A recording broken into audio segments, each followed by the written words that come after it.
evening. My name is Kathleen Rivera Smith, and I am the Executive Director of the Organization of Caribbean Utility Regulators, OCAR, and I will be the moderator for this webinar today. First of all, I'd like to welcome each and every one of you to this webinar. I do apologize for the late start. We are waiting for two of our panelists, but we will proceed in that regard because we do have two of our other panelists with us. Today, this is the second webinar for this year in the Women in Energy's e-mentoring program.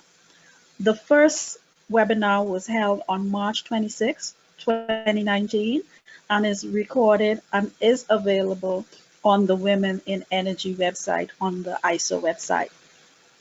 I'm just going to give you some brief remarks before I introduce our panelists.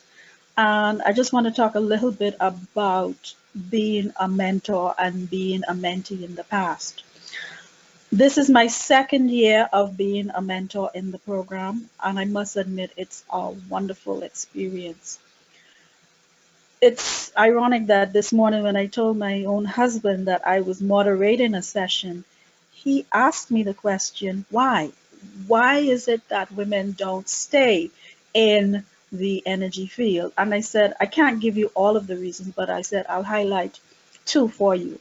One, we as women, we sometimes stop our careers to raise families, and then we re-enter the marketplace. So sometimes with that lapse, we lose the continuity that is expected of us. Also, many times we are not given the opportunity by men as well as women to move to that next level in the energy field. And so his other question was, well, why does the mentoring program actually help? And I said, well, yes, it does. It gives you that unbiased, independent realm where you can speak to someone who doesn't know you, who can be objective about what is going on in your profession as well as on your personal life, and can give you guidance and assistance. So for those reasons, I think it is important that we have our Women in Energy program. We are also, we've also started the pilot program in the schools, and we will continue to work on that. So basically, that is some of my personal remarks with regards to being a mentor. Today's webinar is intended to showcase more mentor-mentee relationships and give us a glimpse behind the scenes with regards to how these mentoring relationships work. Today we're supposed to have two mentors and two mentees participating with us. With us so far, we do have Miss Leah Jara, who's from Kenya. Leah, just wave and say hi. And we also have Miss Harriet, we have Andrea Lenana from Austria. Andrea, just wave and say hi. We're also, hi, Harriet, afternoon some places, morning some places, night some places. And we also are expecting Miss Harriet Chuwala from Zambia, and her mentor, who is Mr. Clayton Blackman, who's a commissioner at the Regulated Industries Commission in Trinidad and Tobago. So what we will do is we will start with Leah and Harriet, and I will ask Andrea to start off to give some personal remarks. Andrea, you have the podium. My pleasure. Good afternoon, everybody. It's good to see you. Good to see Leah. We just did see each other twice because we were sending back and forth audio files, but about this one later. We are all on a journey, right? Aren't we? My personal journey of mentoring took me from Vienna to Brussels, London, Washington, Nairobi with Leah, and back to Vienna, where I live with my husband and my son. I've been following the mentoring program since Una put it together. I'm so happy to share my experience and give back. I've learned from good mentors to see my mentees for what they are. My own mentor and good friend Doris learned me to raise the right questions. As mentor, I'm, so to say, a catalyst. I cannot expect my own formula to work for mentees. But what I've learned from good mentors is to see my mentees for what they are. I value awareness of the self. For me, this is very important. And I ask my mentees questions that are designed for them to find their own self as well. This is not a one-off thing. It is a process. And not all mentees are open for this. And I have to accept that. But if a mentee opens up, it can be a lovely and even spiritual experience like it was with Leah. And it was way beyond sharing business experience, right? Mentoring for me is an adventure because every mentee is different. An individual just, yeah? Mentoring means helping individuals raise and realize their potential. And mentoring also means for me to see mentees for who they are. I cannot expect change to come from the outside. That's clear. Now, with Leah, mentoring Leah was an amazing experience. I felt that we were just well connected, even though so much difference separated us. This was kind of magic. This type of communication reveals, I would say, universal thoughts, wishes, and emotions. With Leah, we could get in touch with each other's spirit somewhere between Vienna and Nairobi. And I want to thank the program and Leah for this experience. In my daily life, I'm a mentor and mentee at the same time with my husband to our 7-year-old son, who asks and sometimes also answers the meaningful questions about life, the universe, on a daily basis.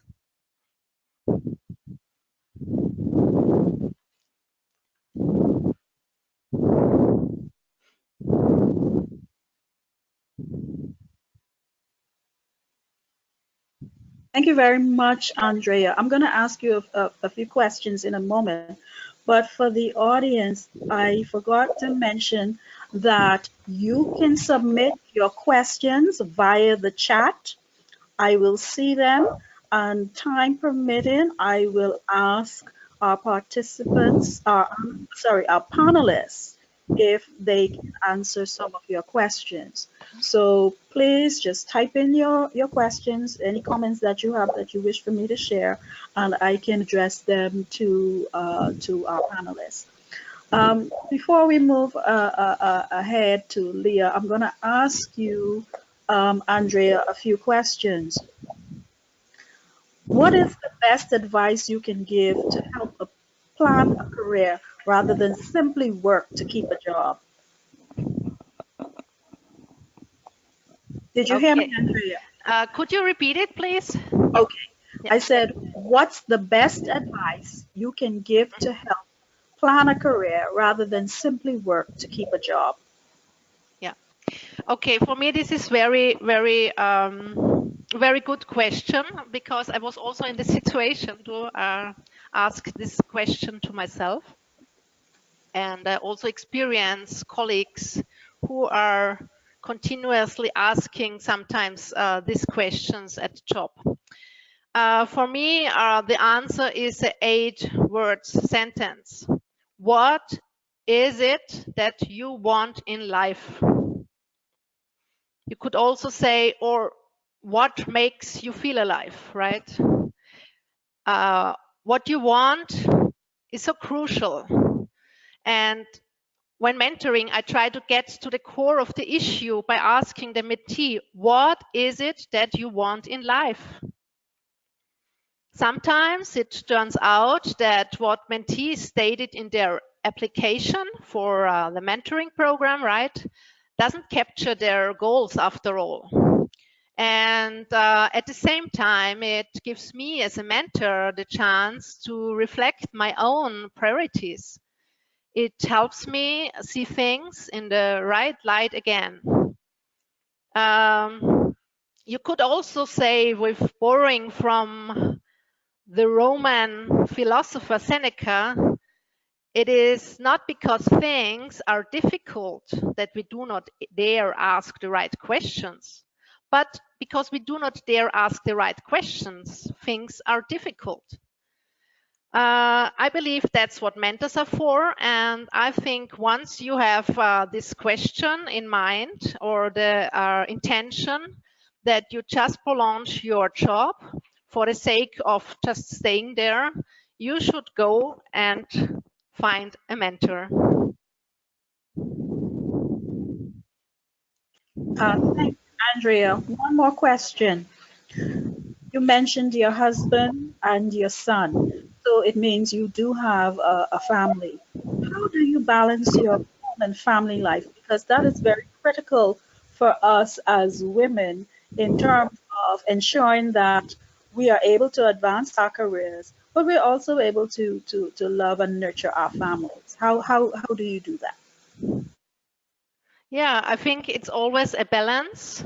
To balance the job, the profession, the passion you once had or you still have in the job, and your family. For me, it was an interesting situation, but I could also say it's an ideal one, which I now have. Yeah, so let's start from the end. From now, I'm in the lucky situation to have a 10 hours work week, while my husband is working also in the energy sector, also very lucky. Yeah, and we are thankful for this. He has a 40 hours job, or sometimes 60 hours, yeah, but a full-time job. And I've just a 10 hours job. So I'm very glad with this situation. And with this situation, I can easily handle, the family situation and devoting enough time for our son. That's how I did it. There are certainly other models in Austria, for instance. We have by law the possibility that husbands, that men stay at home, yeah, for paternity leave. There are different kind of models, and also in other European countries. But in the end, I think, as I already said, everybody is an individual. He or she, they must decide about their own way, how for their family they can find the best solution. I wouldn't say that I have here a solution for everybody. And that is important, Andrea. Everybody needs to find their own solution, and they need to make that internal decision as to what is important for them. Yeah. I have found in my own personal situation that because I was able to have a very good support system with regards to my family, that worked for me. So you have to find what works best for you, but it shouldn't be that your career takes a back seat because of your family, and neither should your family take a back seat because of your career. You determine how important each one is to you, and you work, but you find solutions that can and will work for you. Okay, thank you very much, Andrea. Leah, how are you doing today? Okay, you're unmuted Can you now. hear me now? Yes, I can. Okay, I'm very well, thank you. And please bear with me. My voice is partly going, but determined to go on with the webinar. That's awesome. So, Leah, why don't you give us a little bit of information about yourself, as well as give us any prepared statements that you may have. Okay, my name is Leah Hadida Jara. I've been a beneficiary of this program by being a mentee. My mentee being Andrea. I've enjoyed this journey. I've been involved in the whole mentoring space maybe for about 5 years by reaching out or trying to find out or having a relationship with a couple of mentors. But this one has been absolutely amazing. So my mentorship journey as my mentor, I'll go with the path my mentor gave, has taken me from Kenya to the UK to the US and then back to Kenya and now to Vienna. So thank you, Andrea. I've really enjoyed this journey. I would look forward to every Monday. Well, initially when we started, we had some hiccups with technology, but what I loved was that she was patient. My mentor was patient, and both of us were determined to make it work, and we created a solution of communication that just worked for us. We could talk despite the time difference. We found a solution technologically that worked perfect for us. And whenever I see the ping on the phone, I would run for it. And that for me was very special, similar to her comments. So the referral to the Women in Energy conference was made to me by my corporation secretary. I'm very grateful to her. She identified me and shared that with me. I was not too sure about taking it up, but I think it's the best decision I did for 2019. And the results are evident at the end of this program right now. I've seen the value to my life as an individual and more so as a professional. So it wasn't just limited to my work, but it spoke to me as an individual. And this was very special and gave me great new perspective as a woman in the energy space in Kenya and as in the world as a whole. It's been a very exciting journey again with Andrea, sharing with an individual you hardly know or you've seen, connecting with her and receiving a nudge and a different perspective to change my view of things has been very refreshing. It's enabled me to open my eyes, think, and think about life as our moderator said, in a different way, a good balance, and also getting experience. I think the experience in the regulator or in the energy space is really the same, whether in Africa, whether in Vienna. I didn't feel the distance because every situation or the discussions we had things to communicate about, in our discussion. So just to conclude on my statement, I'm truly grateful to Andrea for her time and commitment, her candid discussions, her openness. I really felt connected to her, and I look forward to more of such engagements. And I thank you, the other panelists, for being part of this. Thank you, Leah.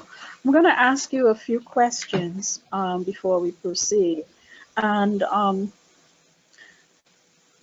given that this is your first time in the mentoring program, and as you said, there is physical distance with you and Andrea, and there's also that time zone difference.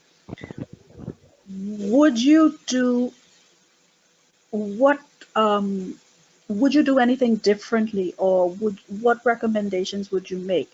Because I've heard comments, for example, perhaps we should be in the same time zone, perhaps we should be in the same continent. And personally, I say, no, I disagree. You as the mentor and you as the mentee don't get as broad an experience if we just stick with people within our same region and within our continent. So what do you have to say about that, Leah? Okay, I disagree as well. We do not have to be in the same jurisdiction, and Andrea and I are a perfect example of that. Typical mentee mentor session would be 2 p.m. Kenyan time. I'm not too sure what time that would be in Vienna, but I committed to it and I would look forward to picking it up. And I think an advice to other individuals in the program would be, if you're so committed to gaining and building up on this relationship and gaining from that relationship, be novel about finding a solution and timing that works for the two of you. So it began by, sometimes we could have one 30-minute session to even longer than an hour to her personal time. And that's why I said I'm so thankful to my mentor, because through the connection, there was no barrier. It was as if she was in Nairobi. I would not know what time it was on the other end, but would pick it up. So what we did is, again, because of technological maybe barrier, Skype did work. Guess what? We used WhatsApp. And what we used on WhatsApp is we learned how to send voice messages. So she could send a message 2 hours later, and quickly, when I get a moment, I pick up and I respond, and the conversation would go. So most times it would be a flowing discussion because you can't wait to pick up, and we'd talk, and it worked. So I think that commitment and novelty and an attitude, as a mentee, I submitted and I've seen the benefit. I mean, I really loved the sessions. I'm truly grateful. And I will just add that you made a valid point, Leah. You have to make it work and you have to be engaged. For example, my mentee last year was from Australia, and we had a 14-hour time difference. So we really had to work in terms of finding a mutual time that could work for each of us. So it would be in the morning for her, but it would be in the evening, like 7 p.m. for me. But we made it work as best as we could. And I must say, based on that experience, if you are committed, you will find solutions to ensure that at the end of the day, you can connect with your mentor slash mentee. And if if if you do connect, as Andrea said, on that spiritual basis, it can be a wonderful experience for both the mentor and the mentee. Another question for you, Leah. How would you describe your personal style in terms of your work ethics and how you relate to people? And how has that helped you in this mentoring program? Okay, I will come out of Leah's shoes right now and put myself in my colleague's shoe. And what they would definitely say about me is, I'm very driven towards results. I'm very results driven. I have built skills towards managing that. So I am legal counsel where I serve, and I handle from contracts to projects, and you have to be very versatile. So I've had to develop interpersonal skills with dealing, number one, with individuals who are more older than I am.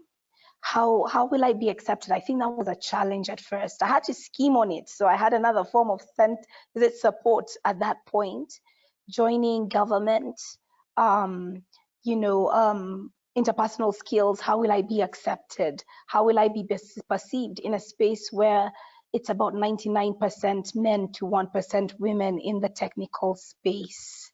But again, I go back to the commitment. It wasn't easy. It took hours to me to be able to pick up. I would do very long hours. I think I've spoken that with Andrea, that I've severally done quite a lot of clocking of hours to just try and catch up because, of course, energy was not my speciality.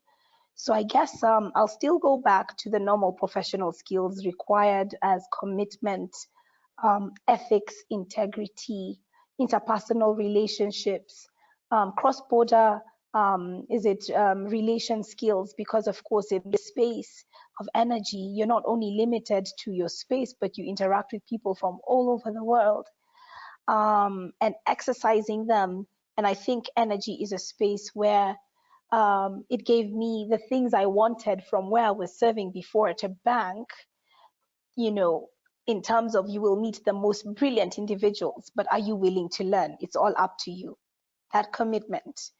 So I'd always, in fact, I need to show something. I always have a book. This is my weakness, and I always have a book. And if I don't remember what it is, you jot it down and go reference and, how many kilowatts make a megawatt, go and do the math and pick it up. So I would say you have to work hard, but once you show that commitment, then you get the respect you deserve. And I definitely have gotten that. Your colleagues will not be a deterrent because they like people who are interested in this space that's very untapped. So I think a broad mix of various, professional skills, but more so I think commitment to overcome the adversity and the challenges, and that would help. And I think that also came into play with this relationship. As I said, when I saw it at first, I was not too sure. But I think I'd watched a video, and it was about saying more yes to things that you'd normally maybe say no to, and see how it will work to your gain. And that's how I decided to quickly sign up to this. And look at us a year later, and I have so many good things to say about that one decision, which I was about to let go. So commitment, and for me saying yes as a personality, because I know perhaps maybe I'm not too sure the time factor, but I said yes, and it went positively for me. Yeah, I'm not going to finish with you just yet, because you said that you are a lawyer by training and profession, and that's interesting because I'm an accountant. And when you think of the energy space, you don't necessarily think off of the top accountants, lawyers. So, as you said, there are additional skill sets that we have to develop to remain and be effective in this energy space. And just wanted you to go to speak a little bit more about. I know you said that in Kenya and in most countries, it's still very male dominated. But other than having to do additional hours and additional work to keep up, what other techniques did you use to show that you are competent and you should be at the table and you know just as much as the others? And as you said, also, one, you're a woman, and two, you're also relatively young. And I know that can be an issue in the profession, in terms of, well, you're too young, you may not have that experience that they think you should have. So let's talk a little bit about that. Okay. Number one, let's talk about the youth. By the time I had my interview, my interviewing process took about a year, one whole year of vigorous interviews all towards the end. And my final interview were almost about 21 questions by the panelists. And I most definitely believe I proved to them that I was worth the person, despite the small looking lady and despite the youth. So you have to have the base of your a lawyer. For Kenya, you have to be an advocate of the High Court of Kenya. I had that experience in the various specs of legal that they required. I had that. So whatever questions they threw to me, I was a positive. So I think as a woman, I'm not really for being handed for, is it being handed for positions just because you are a lady? But I believe in working with a team towards a goal. That's where I need to go. What do I need to go to get it? It might be painful in the process, 5 years of law school and extra. I did all that, a master's, I've got that, you know. So you have to make sure that you slowly take steps towards trying to make sure you have the skills. And at the moment, I still have milestones I need to reach, and I'm still doing exams, and I'm still moving towards that. Learning never stops. My corporation secretary tells me that it never stops. Management style 5 years ago does not work now. We need to learn how to work moving ahead. So you have to have or inculcate that culture of continuous study, continuous reading. Techniques, you have to submit to learn. Despite being in a male-dominated space, what I found very interesting is they are delighted to have people who want to be in that space. So I think we need to have more women saying, yes, I want to be in that space.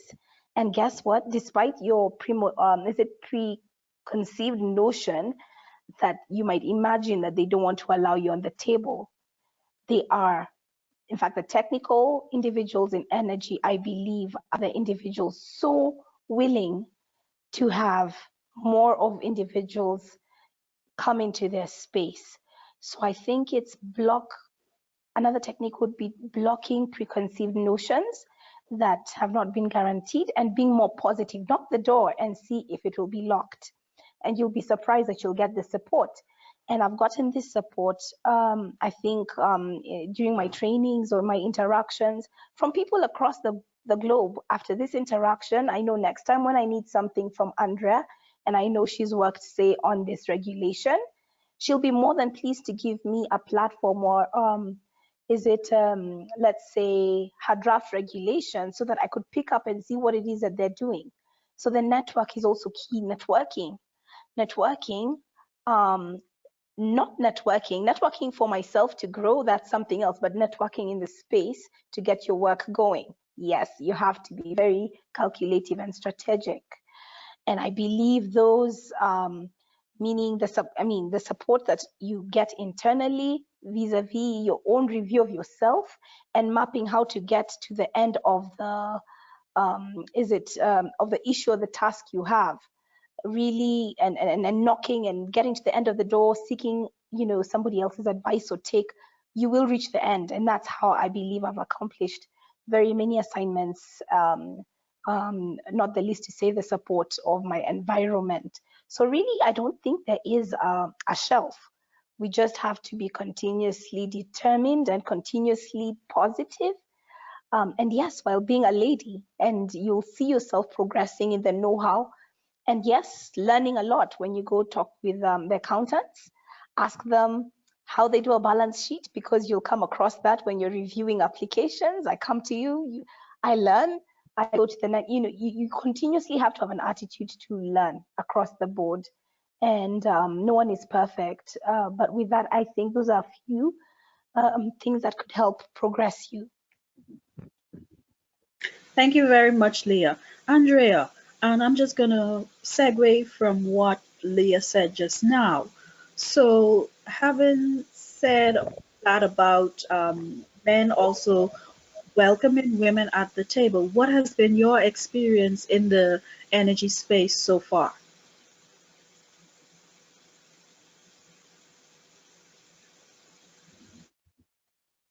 Okay. 7 years ago, I wrote an article about my experiences in the energy regulatory field. This was published in the ISA Chronicle. I was thinking of this article this morning after my breakfast, and I was thinking to myself, shall I put it on my table today as a kind of, you know, reminder and more material, you know, to have. And then I said, no, it's a different situation. I'm a different person now. It's 7 years later, and also things have changed. I will elaborate a bit what I mean. when I started in the regulatory field, indeed, I also was found myself in a man-dominated field. I remember the Finnish regulator, she was a lady, and I don't have now in my head any other women who have been at the conferences, the regulatory meetings, etc. So, but things have changed. Like in e-control, we have now several direct female directors, department directors. So this has changed, yeah. And so I wouldn't say, I mean, we can say that the electricity sector as such and the gas sector as well is man dominated, but I already see changes. Thank you, Andrea. Leah, I have a question for you from the audience. And the question is, what learning are you pursuing at the moment to acquire the right skills? Okay. Okay. Wow. So I've done. I have my own personal. Is it vision board? I call it a vision board. And Andrea and I also have spoken a lot about that. And by the time I joined this program, I had a vision board of what areas, post my analysis after joining in my place of employment, I reviewed myself. I reviewed mentors or individuals who I admire or where I need to go in life and where I would want to specialize in. I know my strengths, but I need to work on my differences or weaknesses, sorry. One of those, for example, could be, let's say, public and private partnerships, understanding how they operate, understanding the form of contracts that are entered in that space. That could be one. Of course, as a lawyer, whenever we're given something to work on, you never say no because we're taught to read. But you'd want to hear from an expert, an engineer's perspective. Well, that form of learning, that could be one. Another example, say maybe in the space could be you want to learn or you want to be a mini engineer. You don't understand the megawatts and the kilowatt story. So a diploma in, is it renewable energy or energy efficiency?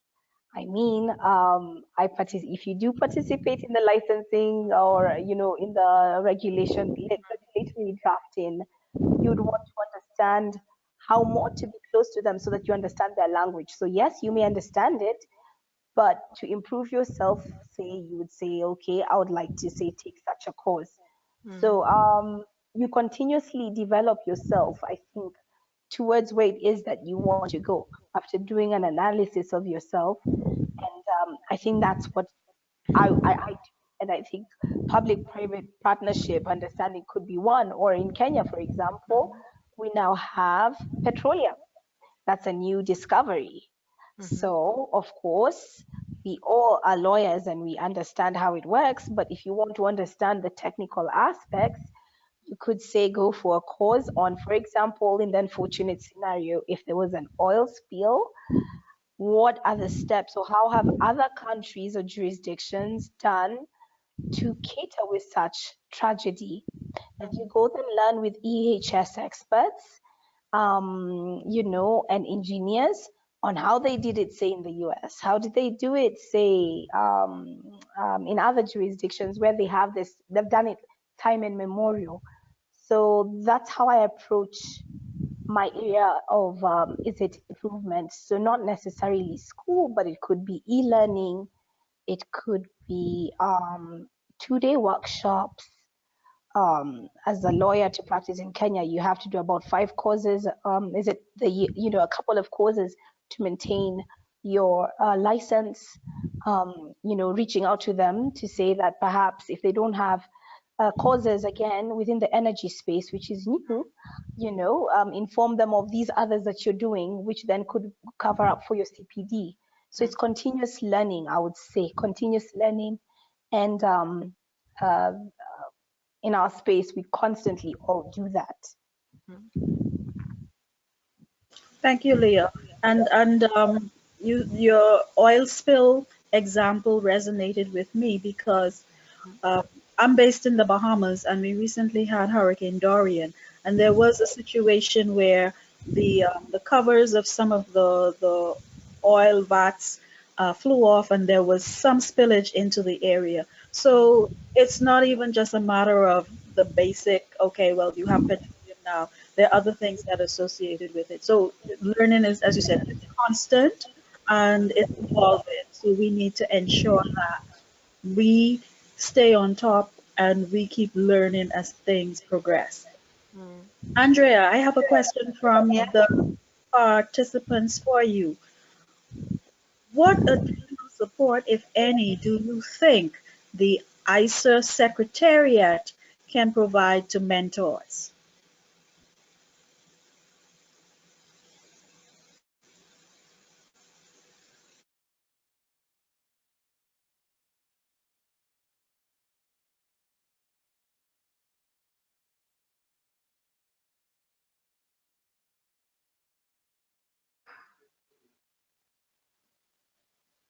Okay, sorry, I was on mute. Kathleen, could you please repeat the question for me? Thank you very much.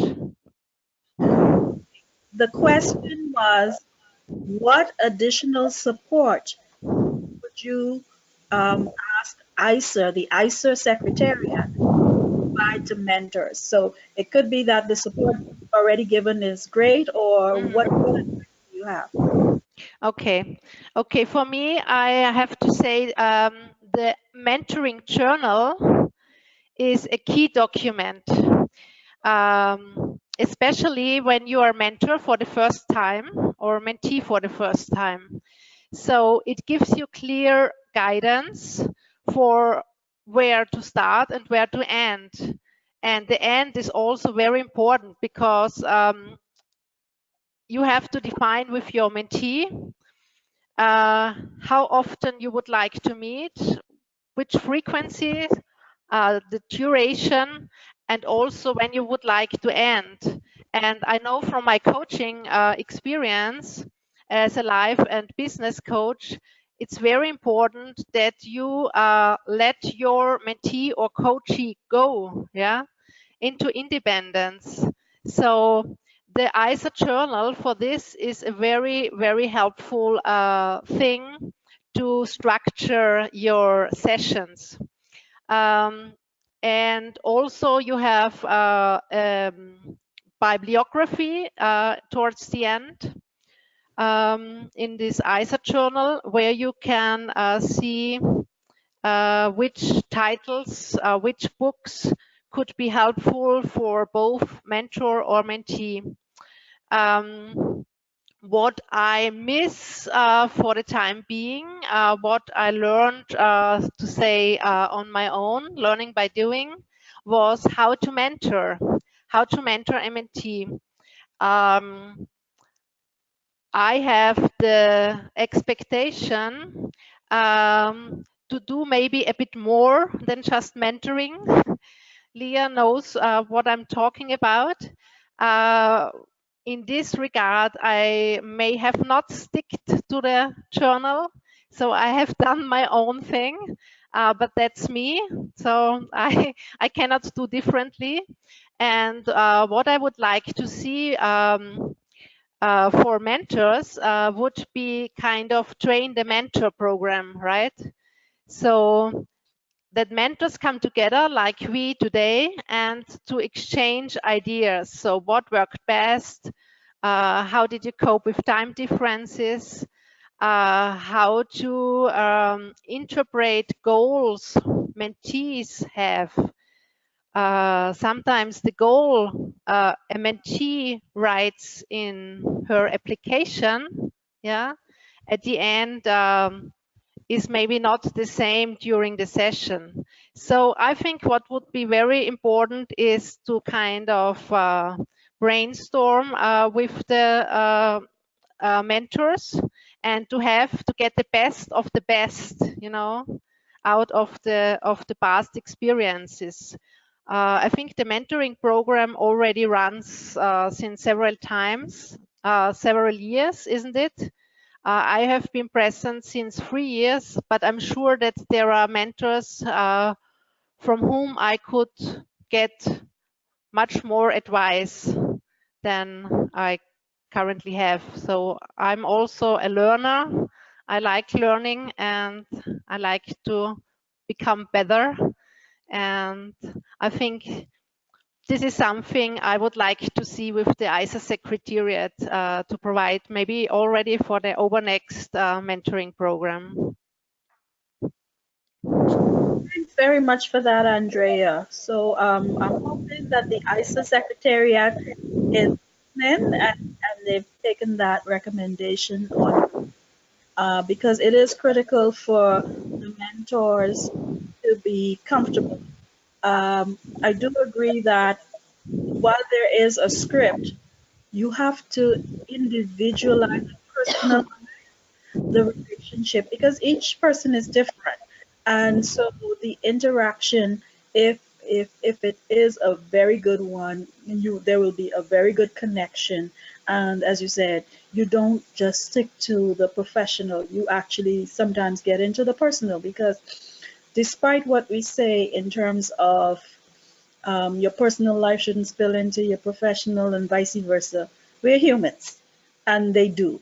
And so we have to realize and appreciate that there's interconnection and there's interaction in each aspect of our life. And sometimes it helps you, because we learn from the professional side and we learn from the personal side.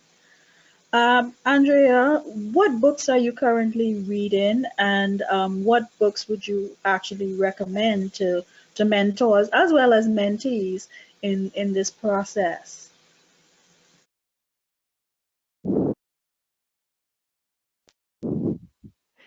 Okay, I heard you. I heard your question.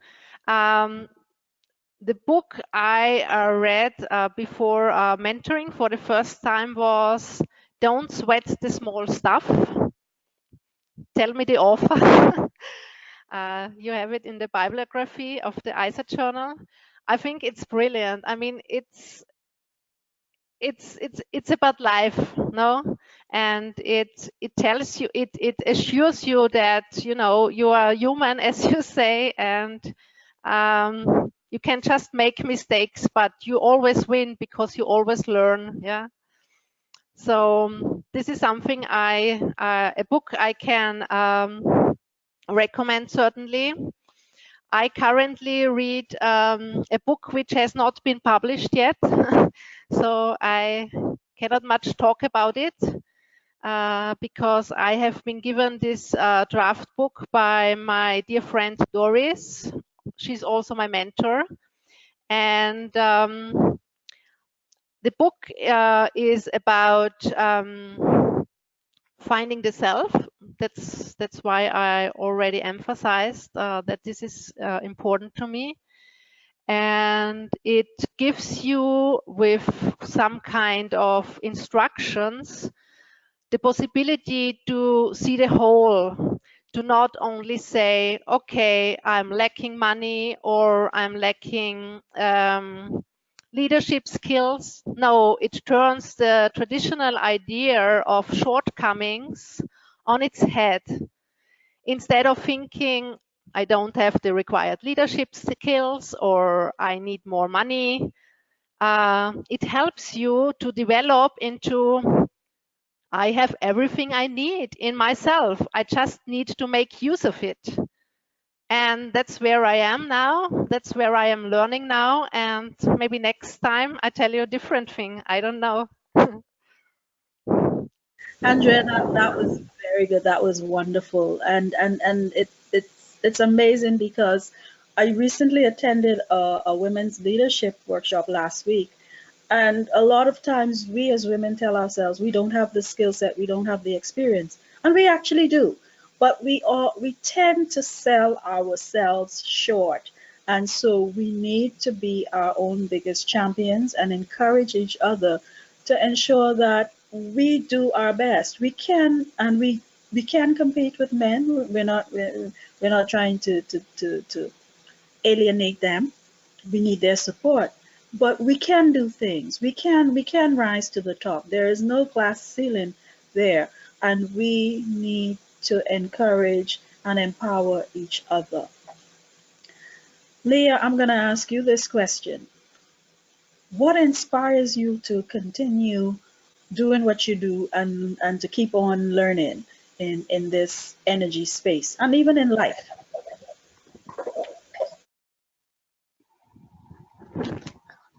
Wow, my inspiration, what keeps me going. Ironically, we've had this discussion, or we've shared this with my mentor. And what wakes me up each morning and makes me smile. I did a review prior to joining this sector. And in this review, I believe at that point in life, maybe I was on crossroads of where to go or where it is that I would want to be. Where is it that I would find satisfaction and happiness many years to come? And I went back to my vision in life, which is to be a renowned energy expert, making and changing lives in my country and in the world. That was my vision. And I think that idea of what it takes to be that is what then inspires me to wake up and come very positively to work every day and do what it is that I do each day. And what gets me going to envisage or imagine the steps I need to be this expert. That Leah will be the expert in a few years, or the go-to person, whether it's in mediation, energy mediation, whether it's arbitration.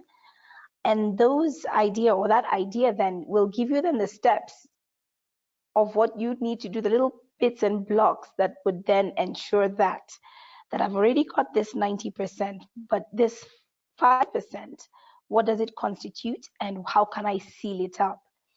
And with the support of your close people and your cheerleaders around you, those are also inspirators, your mentor, people who are always cheering you and backing you behind, people who wish you well and who see that vision for you or see it with you, also are an inspiration, whether your family, your mentor, close friends, one or two. You need not many, but I believe that's all you need to do to be able to keep on going there.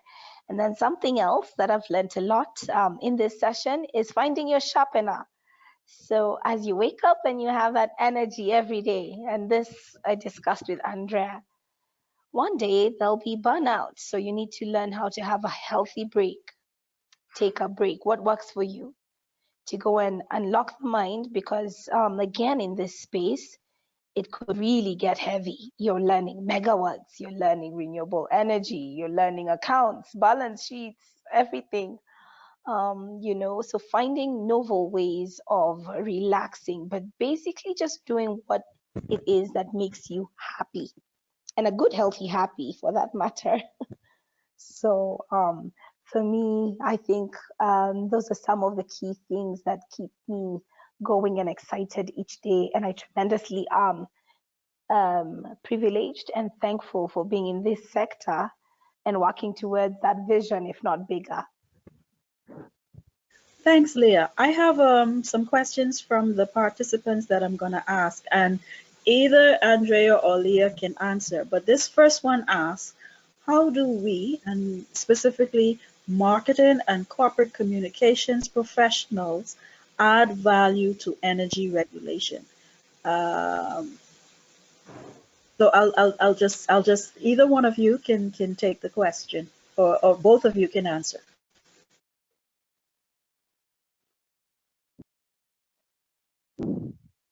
Or none of us can answer as well. because I have no clue now. I have no clue. Okay, I could make an attempt. Go ahead, Leah. Go ahead. You can hear me. Okay, this was marketing and corporate communications, I believe. Yes, it was. Yeah. The energy space, in my understanding, or the energy space usually is composed of a number of departments that make it happen. They have lawyers. The lawyers, we deal litigation, we deal with alternative dispute resolution, we add value to them. Outside the courtroom where you see the judges, that's why we're here. The accountants, they need money to spend. So you need to be able to, monitor the budgetary allocations, be able to foresee what amounts that you need to be able to carry out projects. Then I can go to the marketing and corporate communications. As a regulator, you have a mandate as per your act or your establishing act. For example, it could be that you need to be able to manage stakeholders, and stakeholders include your licensees and the normal users of these utilities. How then do you get known by these utilities that you exist? Through marketing and corporate communications. So that being an example of, say, one function of a regulator, every department or component, and most of marketing and corporate communication, is very key in doing good exposure to the regulator, ensuring that your reputation and risk is maintained and managed well, ensuring that even the internal staff are aware about what's happening or being spoken to in the media or outside, so that we could be able, as regulators, be able to use that information to be able to draft proper regulations, to try and make sound decisions that then cover all these stakeholders. So I think, just in summary to say, is that there are various departments or functions that encompass a proper regulator. And of course, I believe marketing and corporate communication is one of the support departments, despite it being non-technical, but very key and important. So you fall into the sphere that completes, the whole circle. They can't do without some bits. We all come in together and you're one. So you can't work alone. And I just want to add to the response, the same way in private industry, you market your products and your services, it's no different for the regulator. The regulator has to build a brand. You need awareness. When you are consulting publicly on certain regulations or draft documents, you need input from the public and from even the other stakeholders. And the way that you do that is you have to communicate. And you have to communicate in such a way that, yes, the technocrats will understand. But if you're talking to the lay person, they also need a basic understanding of what it is that you're trying to achieve. I've been in utility regulation almost 20 years, and I started off in the telecoms ICT space. And if you tell somebody about interconnection, which is very technical, they have no idea what you're talking about. However, if you tell them basically, look, I don't need you to have 2 or 3 cell phones for each of the providers in your country. Because of interconnection, you can call from one service provider to the next. They can understand that. They can wrap their heads around that. So that is where the value in terms of corporate communication comes in regards to what we do in utility regulation. I'm going to take 2 more questions and then we're going to close off. One very quick question. Someone asked, how do I go about finding a mentor? And I will answer first and then I'll let you guys respond. You can do that through the ISA program. If you're not already in the Women in Energy program, you can send an email to either Una Shortall or to Martina or to the ISA Secretariat, and we can place you on the list for the next year. The year normally runs from March to February every year, so we can have you there. Also, what you can do in terms of your local environment, find somebody who inspires you from a professional as well as a personal level, and find out if they're willing to assist you in that regard, because it's becoming more and more important that um, you get assistance, you get mentorship, you get coaching for your personal as well as your professional development. So I'm going to let Leah answer very quickly, as well as Andrea, and then I'm going to go to the last question. Okay. We earlier spoke about is it finding a good connection? So I think some initiative needs to be taken by the mentor. No, sorry, the mentee. On trying to find somebody who then would be willing to walk this journey. It takes commitment and time, and you need to have some form of connection. So it doesn't even happen, it's not automatic. You need to be able to try and relate. It's a connection, it's a relationship. There's actually a contract around this. And so do not despair. Keep on knocking on that door of that individual who you believe has that greater knowledge and experience to be able to guide you and help you see things in another, perspective. So some part of initiative needs to be taken up by the mentee in trying to seek that person if it's outside this program. What this program has done is made it very easy then as a one-stop, say, shop, whereby you give your requirements or your goal, and then they try to match you with a suitable individual who has already dedicated themselves to join this. If not able to take up this program, then you'd have to be able to bridge that one-stop shop yourself. So wishing the person who indicated the question all the best as they find their mentor.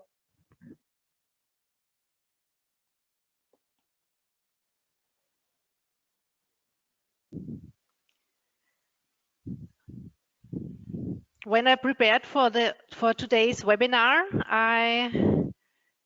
I drafted a golden circle on my notes, and within this golden circle, I placed my mentors. I've written the names of my mentors, and while writing, I discovered that I not only have 3 mentors, I thought I have, but in the end, it turned out that there are 7 mentors. So I'm very thankful for this, yes, and I'm very I would like to tell the mentee or the person who raised the question that mentor is a big word.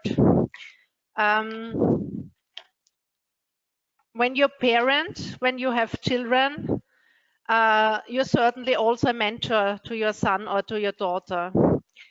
If you want it or not, you are a mentor.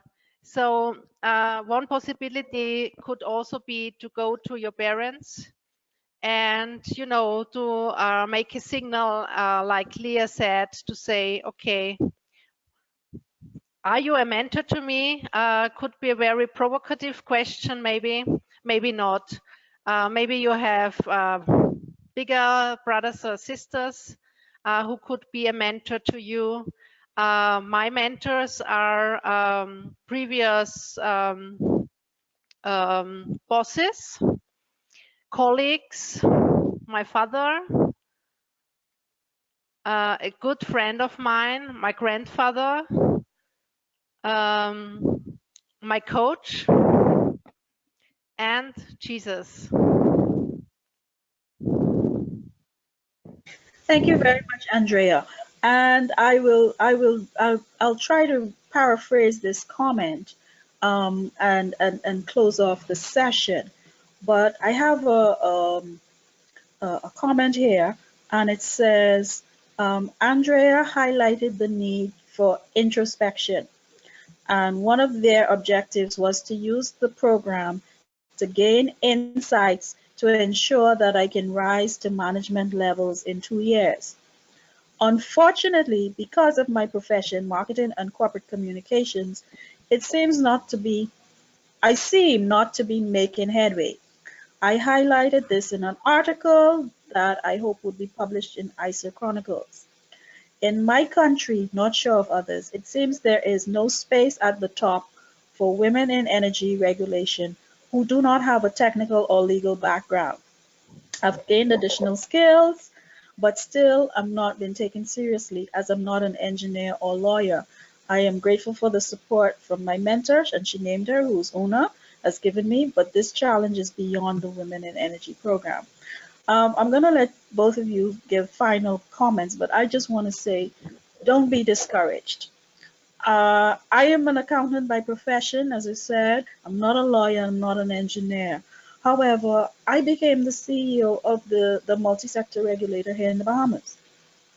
If you Google me, you can find out the information. I worked and I was taken seriously. So do not think for one moment because your area of expertise is marketing and corporate communication that you can never get to that senior or executive management.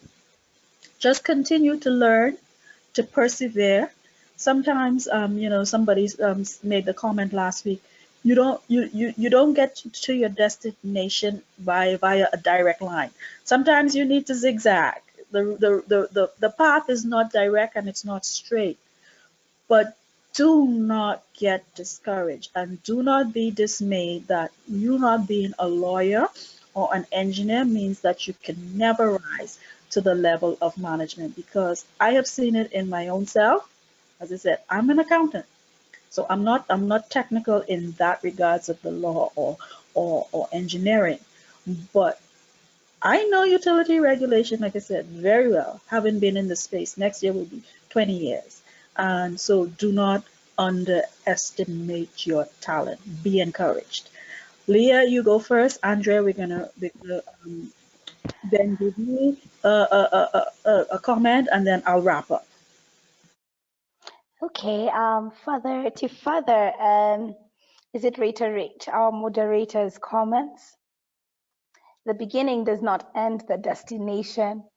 One of the greatest people who've been influential in my life is was my course director while doing my master's. Lawyer by profession, we produce thousands of lawyers in Kenya. But of course, I sat down, how will I be different from the million people? Did litigation, did all that. I've served in a bank, I've served in, what's the word? I've served in a bank, served in, is it a law firm? Served in other government entities in refugee affairs, and then landed in energy. So the beginning does not end, does not mean that you will not get to where it is that you need to go. And also I'll encourage you to have a positive mindset.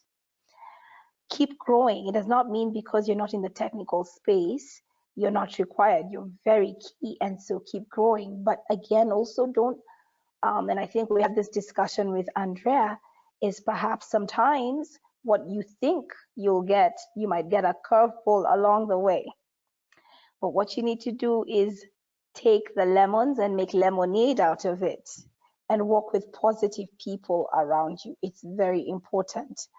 What I see is an individual who has a vision, a person who's determined, and so you need to get the right people to help walk with you hand in hand towards that place. So you are on the right direction without your knowing you're on the road. And I believe each one of us can tell you, well, we're all smiling here, but we've had days when, whether in this space or another space where we did not see, but somehow we got the right angels and you got to open and see it right, draft your CV the right way, draft your cover letter the right way. So keep on knocking that door on continuous improvement. Whether, what I mean is submit yourself to critique, maybe not this program, but even on your space, wherever you are. And so do not be fooled by thinking everything is perfect. There's always challenges, but the thing is, what do you do to come out of them? So be rest assured that the feeling that you have is a knock that something needs to be done. And so now you need to do steps to move ahead, and wishing you all the best.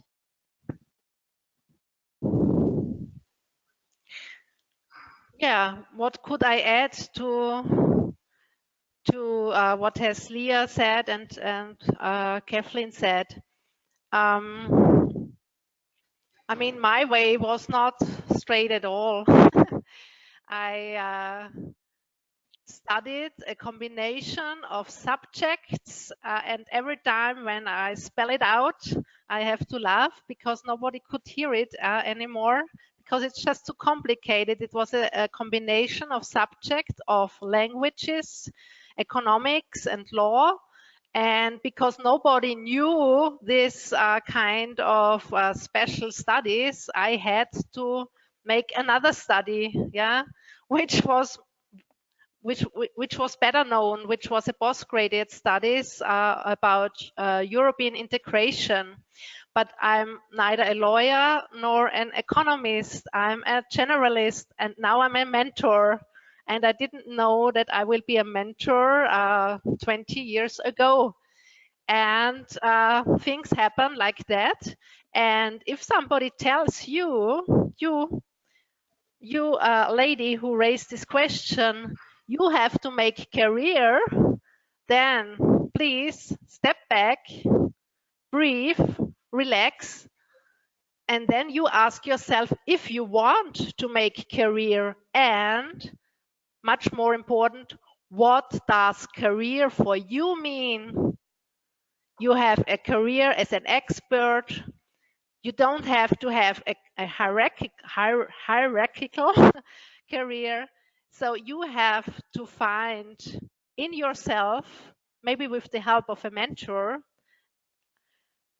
what's your aim, what's your goal. You will not find your goals and recipes in reference books. Rather, they relate to your personality, to your strengths, and to your resources, and maybe also the company culture you live in.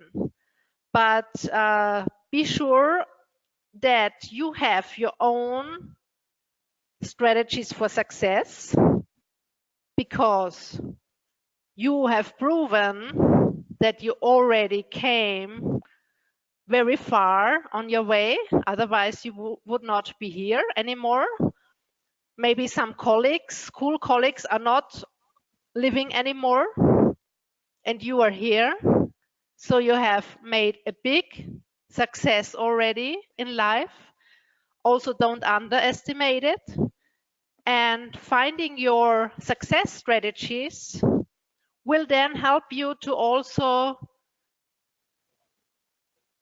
investigate into the vision which Leah at the outset said. I also wish you good luck, and I would also be available as a mentor next year. Thank you. Andrea, Leah, I want to thank each of you very much for participating in this webinar today.